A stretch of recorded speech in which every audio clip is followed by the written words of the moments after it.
What's up, guys? Welcome back to another Destiny 2 weapon review video. I know I'm a little late on this one, but I did want to go over the Black Armory hand cannon, the Kindled Orchid. I just recently got some pretty solid rolls on it, and I definitely want to show off some gameplay for you guys. Now, part of the reason I'm dropping my review on it right now is because for the Thorn Quest, you have to get Void and hand cannon kills, and Void hand cannon precision kills count more toward the percentage if you go on streaks, and the Kindled Orchid is a Void hand cannon.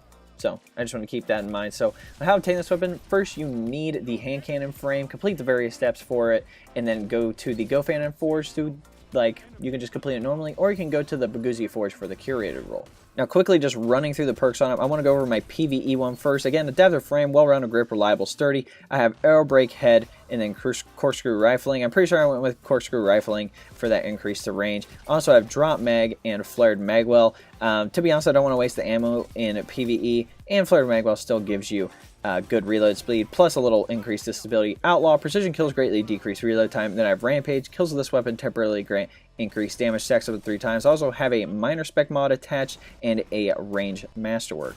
Going over my PvP role, obviously same thing, adaptive frame. Next we have polygonal rifling and small bore. To be honest, polygonal rifling would probably be pretty good for that recoil direction. It really helps with that, helping with the vertical whatnot. But normally, as you can tell, the recoil direction is 99, so I just put on small bore for the increased range and stability.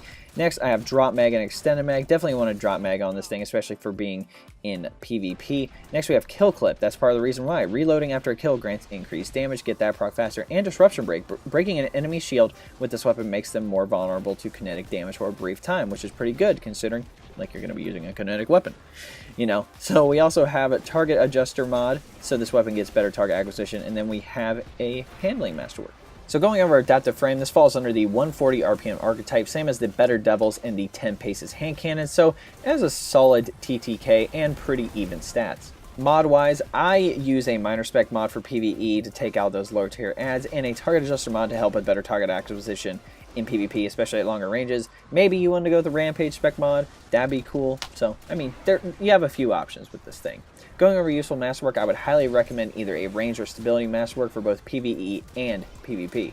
Going over PvE, this is one of my favorite weapons to use at the moment. If you enjoy using things like Midnight Q, then you'll definitely like this thing, especially with my role like Outlaw Rampage. This thing can come with Drop Mag, Kill Clip, and Rampage, or like Drop Mag Surrounded, Kill Clip, Drop Mag, Rampage Surrounded, something like that. It has pretty good perk. Now what's cool is that instead of using the Midnight Q and that Special Protocol Shoddy, you can basically do the same thing using the Kindled Orchid in a threat level. You just flip it around. So I can be confident when I say that this weapon performs well in all PvE activities, whether it's casual or endgame. I don't know what else to say. It really just feels crispy. With the perks that are available, this is a very PvE oriented weapon, especially with the roles that are available. So going over that, a PvE god roll would have barrel perks that improve the recoil direction, range and stability, maybe have some even stats in there somewhere. You can have things like drop mag, appended mag, extended mag, but only when paired with outlaw, or flared magwell in the magazine slot, outlaw, kill clip, or surrounded in trait column number 1, and rampage in trait column number 2. The curator role, as I said, comes with drop mag, kill clip, and rampage, so you can really put out some great DPS and have a really fast reload with this thing. Just make sure you don't waste through all your ammo. Maybe have some hand cannon reserves and scavenger, just to make sure you have some hand cannon ammo. Going over PvP in the Crucible, it performs alright. In my opinion, the best 140 RPM hand cannon at the moment is Ace of Spades because of its stats. Everybody knows that, but if I had to choose a legendary option, the Kindled Orchid is pretty solid to use. Plus, it allows you to use something like Buy the Fox, or if you still want to use Dust Rock Blues in the kinetic slot, you can do so. Just a heads up there.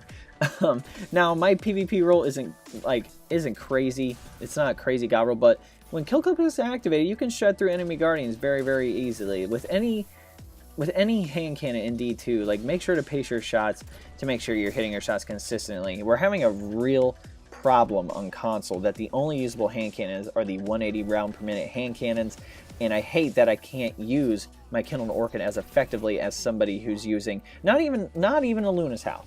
Not even Luna's Howl. You could go with any 180 RPM hand cannon that's not Luna's Howl or Not Forgotten, and it still will outperform things like Ace of Spades, Kindled Orchid, Better Devils, Nation of Beasts.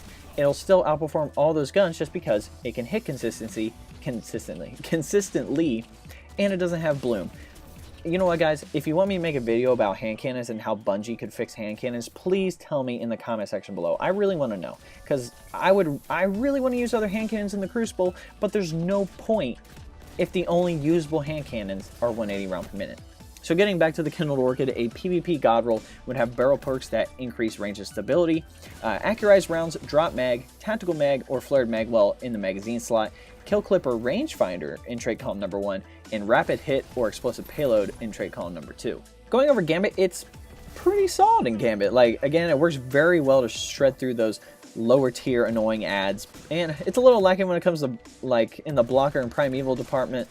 But when it comes to blockers, if you have a primary, it'll just take a few more shots. Primeval damage, definitely not made for that, you know. So, but for that PvP side of Gambit, it wouldn't be super effective considering most of your engagements are at a distance, which is where pulses, scouts, snipers, machine guns, linear fusions, that's where they all shine. So, in general, it'd be good, but try to only use it for the PvE side. Maybe have a sniper or machine gun set aside, so when you either go Invader and Invader comes over, you can just shred them down real quick. Going over some useful exotics and perks, the only relevant exotic would be the Lucky Pants for the Hunter for that mini quick draw for the hand cannon. That's the only thing I can really think of. Yes, there are some other exotics, things like the Dragon Shadow and Fitting Aspect and stuff like that. But again, like, I feel like those things are fairly obvious. I want to use things that actually cater toward hand cannons, which is Lucky Pants. Plus, any hand cannon perks that you can have on there will improve your gameplay a lot. Going over my final thoughts, overall, if you really like using hand cannons, you'll definitely want the Kindled Orchid. It has the ability to have really good perks for both PvE and PvP,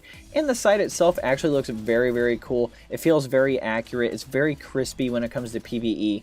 Like, I really like this hand cannon. I use it very, very often, especially in PvE. We're now at the end of the video, guys. I hope you enjoyed it, but there are 3 things I want to go over. First up, my clan, the D1 Fire Team, is looking for active players in the Destiny community. Our members play all sorts of activities from casual PvE and PvP to the endgame content. If you're actively playing Destiny 2 and want the benefits of a bigger clan, the link to join is below. It'll say clan link. All you have to do is request to join, and myself or one of the admins will approve you. If you're with a smaller clan and want the benefits of a bigger clan, and you have, like, let's say, like 7 to 10 members, I'm just using that as an example, but if you want to come over, just send me a message on any of my social media links and we'll try to get something set up.